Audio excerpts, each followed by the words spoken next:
మీకు రుణపడి ఉంటాడని ఈ సందర్భంగా తెలియజేస్తా ఉన్నా. ఇక్కడికి వచ్చిన నా ప్రతి అక్కకు, నా ప్రతి చెల్లెమ్మకు, నా ప్రతి అవ్వకు, నా ప్రతి తాతకు, నా ప్రతి సోదరుడికి,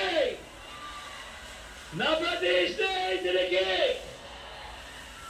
మీ అందరి ఆప్యాయతలకు, మీ అందరి ప్రేమానుభవాలకు, మీ అందరి ఆత్మీయతలకు మీ బిడ్డ రెండు చేతులు జోడించి పేరు పేరున హృదయపూర్వకంగా కృతజ్ఞత తెలుపుకుంటా ఉన్నాడు.